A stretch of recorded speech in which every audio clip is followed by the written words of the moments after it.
also a lot of the dance performances. My name's Stephen Ahoy. I'm a local Inuit man from the Armidale area.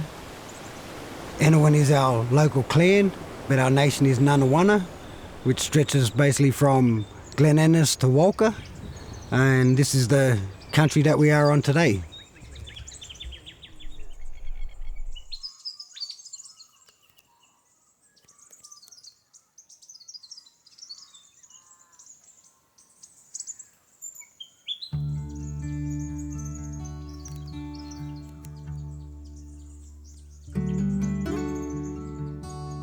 I'm Ewan Belson. I'm lucky enough to be running the Birds of Prey project on the Northern Tablelands, and I work at Local Land Services in Armidale, and we're building quite a team here amongst the university and also working with Southern New England Landcare. My area that I'm specialising are basically woodland birds, and I'm very lucky that Birds of Prey sit right at the top of the food chain there. My observations of our landholders over the 5-6 years that I've been working with Local Land Services is that they do value enormously their environment, but sometimes they'd like to find out a lot more about it. And a very attractive way of finding more out about their remnant vegetation and about why they should perhaps plant some trees in a few areas is the birds. Those areas are chock-a-block with birds. We need to take care of them. And the Birds of Prey, of course, are ones of particular interest because they're such high profile.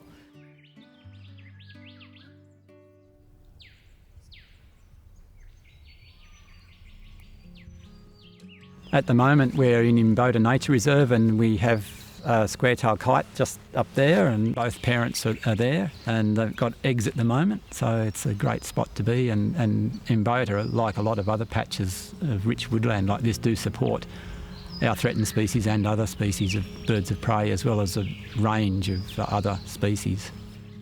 I'm Stephen Davis and I'm an adjunct in zoology at the University of New England, but my job is on the Local Land Services Bird of Prey Monitoring Project. I'm under contract to find nests of our threatened species, which are the 3 target species are the little eagle, white-bellied sea eagle and square-tailed kite, and we may get lucky and find spotted harriers and black falcons further out. The idea of monitoring the nests is to find out how many are successful and how many young they have each year, so we get an indication of how many young birds are entering the population each year. And we're looking at factors that might affect breeding success as well, and what determines whether they get young ones off or not. The environment is so far providing what they need in terms of nest sites and food, foraging habitat, so they're still around, but we know they've declined over time. The 3 target species, yeah, they're all listed, so reflects the fact that they have declined. But so far the environment is providing what they need. So our 3 target species between them eat a number of agricultural pests. So little eagles particularly like to eat rabbits, and the sea eagles take a lot of carp.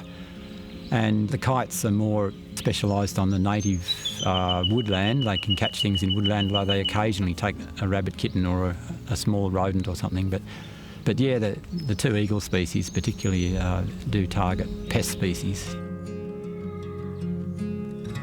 Each territory on a property is important in terms of the overall population level of these birds, because they're fairly sparse, fairly thin on the ground, so because they're declining, each territory is important. And it's great that landowners, if they have sort of ownership of a territory, that they're helping to protect these birds and maintain the population.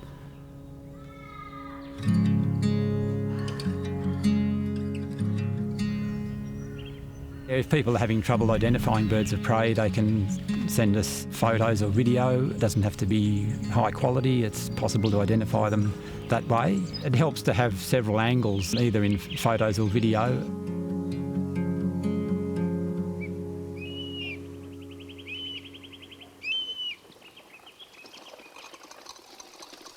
There's a lot of information, and then you can My name is Professor Paul McDonald. I'm the head of the Animal Behaviour and Ecology Lab here at the University of New England, and we research animals in a number of different ways, looking at their ecology and how they operate within their environment, right down to their behaviour. So that's really trying to understand why animals do what they do and what the benefits and costs of those behaviours are.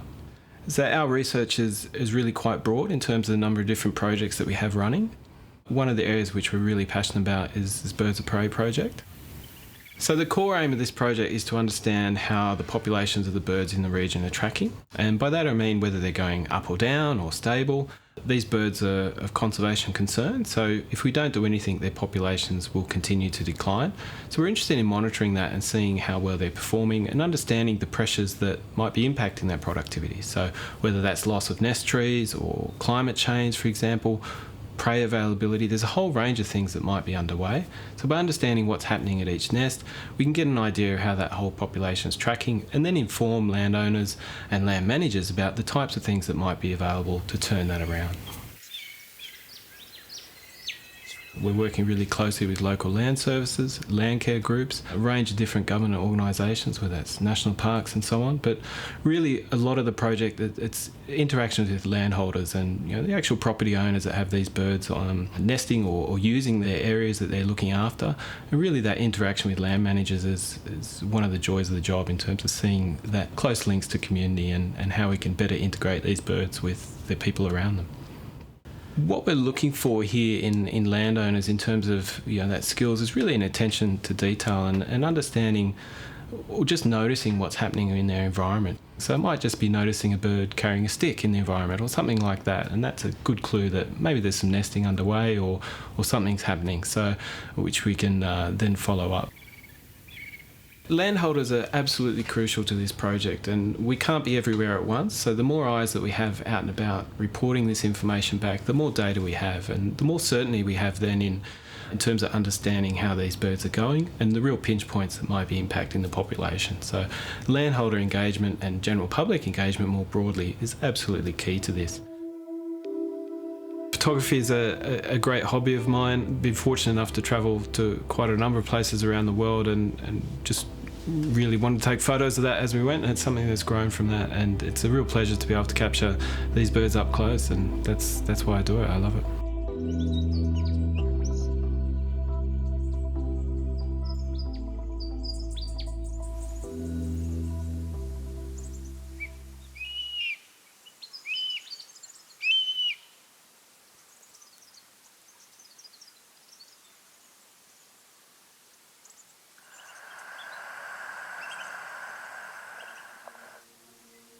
Little eagles usually seen in flight and sometimes on roadside trees or poles or posts or feeding on roadkill.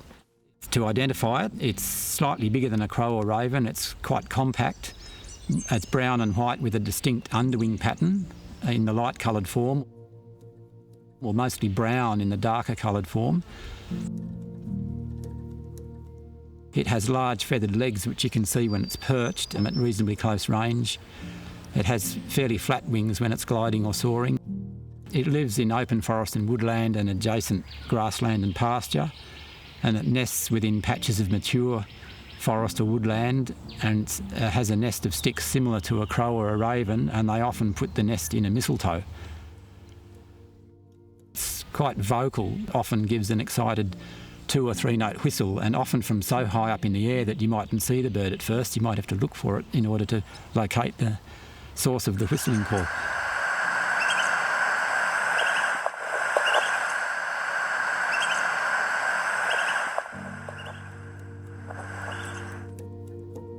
If we move on to the square-tailed kite, it's rarer, so you won't see as many. It's usually seen in slow circling or gliding flight low over the tree canopy of woodland. In appearance, it's like a stretched little eagle with very long wings and a long tail. It's mostly brown with a white cap and a distinct underwing pattern. It's a bit rusty on the underside, rusty brown sort of colour. And it has quite small feet, so you won't really see its feet when it's perched. And it has distinctly upswept wings when it's gliding. It lives in open forest and woodland, and it nests within mature patches of forest of woodland, and the nest is a platform of sticks, which is often flatter and wider than a little eagle's nest.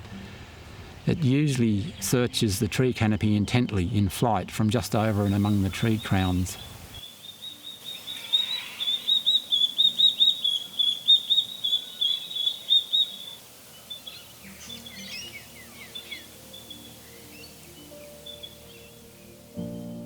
And if we move on to the sea eagle, the white-bellied sea eagle, it's a large eagle. It's readily seen and heard often in flight, and it's often near large water bodies like rivers, lakes, dams and reservoirs. It's the size of a wedge-tailed eagle. It's grey and white. It looks a bit more compact, but the young eagles are brown, like a wedge-tailed eagle almost, but they have a shorter white tail, and they have bare instead of feathered legs, and they have a distinctive loud goose-like sort of honking and cackling call. Yeah, they live near large water bodies, but they nest in mature forest or woodland within 1 or 2 kilometres of water, and they build a huge stick nest in a large tree. And they often soar and glide over the water, and they make a shallow dive at fish on the surface. And they often perch prominently overlooking water when the white head and breast can be quite obvious.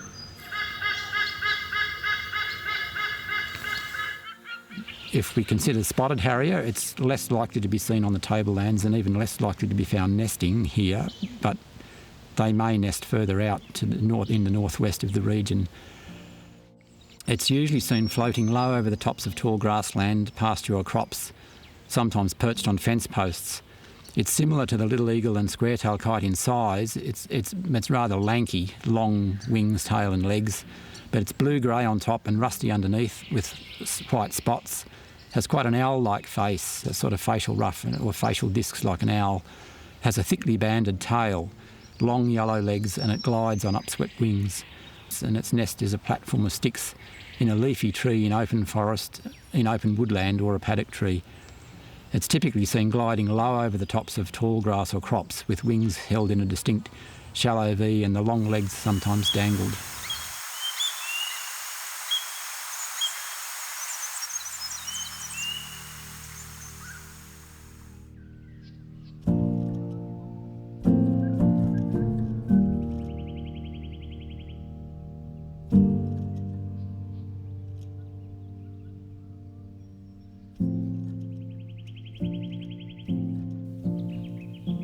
My name is Matt Makem. I'm a ranger with the National Parks and Wildlife Service. We're at Apsley Falls, which is part of Oxley Wild Rivers. At the moment we're on top of the gorge, and the gorge country is recognised as part of Dungari country.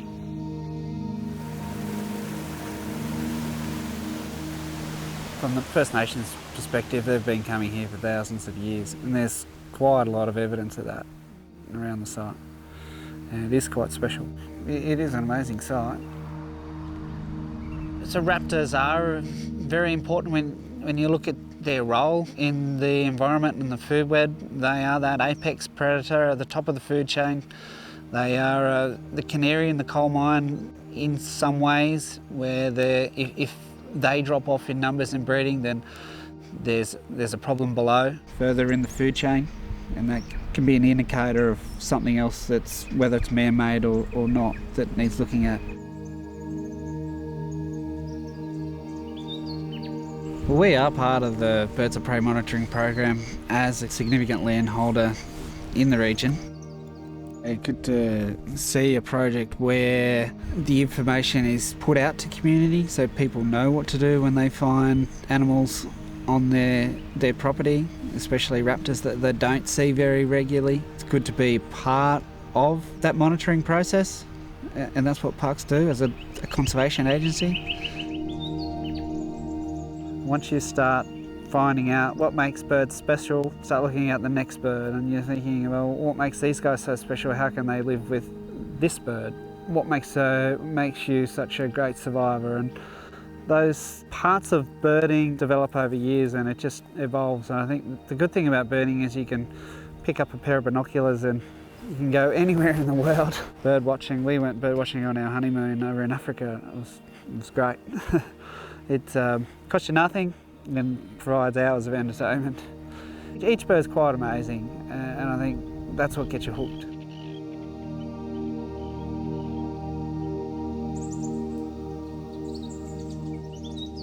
The recent fires and the interest in cultural blending landholders that we've... My name's Anne Starr and I live just to the north of the Little Llangollen Lagoon and just to the east of the Ben Lomond Lagoon. So it's a pretty special part of the world to live in, and I'm very lucky to be here.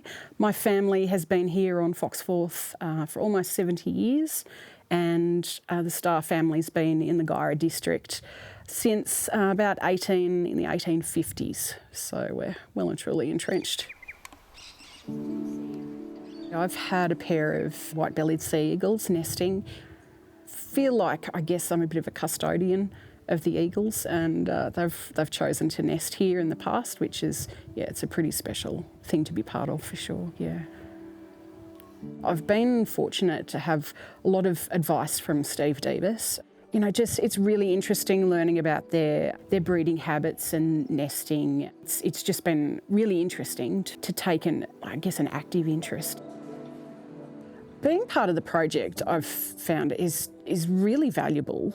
And I guess for other landholders who are a bit uncertain about what it involves, I've had people say to me, don't you have bird watchers and scientists and ecologists, traipsing about all over the paddocks? And the answer is no.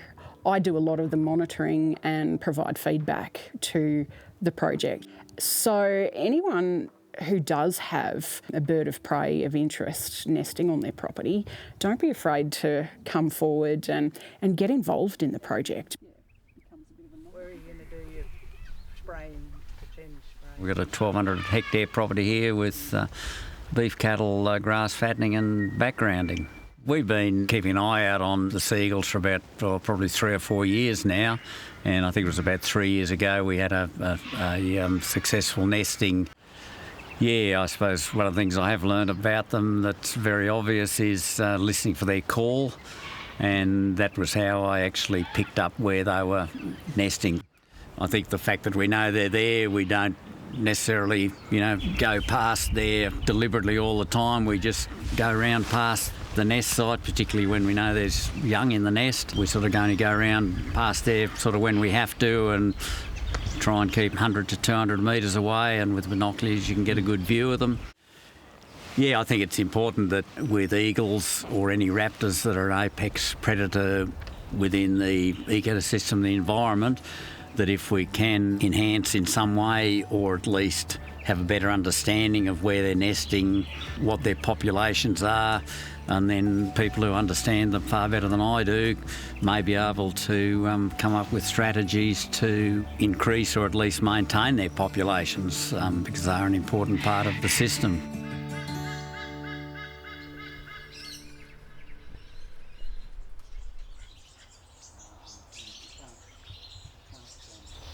I'm Chris Baker, the bird coordinator for the Northern Tablelands Wildlife Carers and the raptor coordinator as well. We're just about to go in and apply some ointment to the eye of a barn owl that's been in captivity for a month or two. It was caught on barbed wire and lost most of the feathers, or all the flight feathers on one wing. It's had an intermittent eye problem that we've solved now. It just needs 5 days of ointment and anti-inflammatories to bring the eye back. If the eye goes, it's not usable, that means its survival rate drops remarkably. Alongside keeping birds and rehabbing them for Northern Tablelands Wildlife Carers, I breed a lot of my own birds. I've had birds since I was a kid, grew up with birds. A lot of people don't like the idea of captive birds, but you learn so much about birds in general and their behaviour and their nature. It's a bit of an investment in time and trouble and money. It's a lot of it my own money, but it's what you contribute to the birds that you want to look after. This aviary here is 20 metres by 10 by 4 metres high, just adequate for larger birds. We've got 3 wedge-tails in at the moment, but with the netting, the nylon netting's forgiving with the shade cloth on, so if a bird hits the wire they're not going to do any major damage to their feathers or injure themselves. It was a 3-month project to put it up, paid for by a concert that I organised for the group, and grants from National Wildlife Council helped to finish it. So it adds, it's a big help for me to have something like this here that other groups don't have. I think this is probably the only one flight aviary north of Sydney in this area, anyway, on the inland anyway, so we're lucky to have it here. Two major injuries would be cast strike or barbed wire, injury on barbed wire. That's quite a common one. They tend to be rescued a bit more successfully because it's usually, they're restrained to start with usually, and whereas being hit by a car, they can crawl off onto the side of the road and be lost, in the grass, and people don't see them until they just die. But wedge-tails particularly get hit by cars. So they've eaten a lot. They can't get off the ground quickly, and so they just can't get above the car quick enough. And I think people underestimate just how heavy they are, especially when they're fed up with a huge amount of food. So. Caring for raptors particularly is a very different setup to a lot of wildlife care in the fact that it involves a lot of killing of other things. It's not for the squeamish. I keep mice, I keep doves, people give me roosters. I bring kangaroos off the road and dismember them. So it's a different type of caring than feeding a joey might be, which is a bit more cuddly. And it's not something I enjoy, but yeah, it has to be done. The birds eat meat, and that's the price I have to pay for having the raptors. The National Park's code of practice for wildlife care is fairly explicit. They have a flow chart of whether or not the animal needs to be euthanized or not. My experience tells me a general idea of whether it's going to have some sort of a chance, but also we have to, by law, take them to a vet within 24 hours, and they will then usually do x-rays. Raptors particularly need to be x-rayed because small differences, particularly in the more dynamic raptors like falcons and goshawks, they need to be in top condition to be released. If you come across an injured bird of prey, the National Park's Code of Practice says that an experienced raptor or experienced bird person has to do the capture. But we do get a lot of birds that the members of the public, or particularly farmers, will handle themselves, and they seem to do it without being injured. The best thing is to call either wires or us, and I will travel or we have people around the district, but I will travel for birds of prey. A wedge-tail can do a lot of damage, for instance, so people have to be really careful. I think landholders are very sympathetic to birds of prey. Most farmers like wedge-tails, unlike the old days when there were bounties. The only thing I could think of is to carefully think the use of barbed wire if they can not use it, with electric fences as an alternative, or plain wire on the top. Even sometimes to wrap a wire with electric tape, just so it becomes more visible. Because we've had young wedge-tails that have been broken up on the wire, probably on their first flight, and it's heartbreaking to see a young one just out of the nest.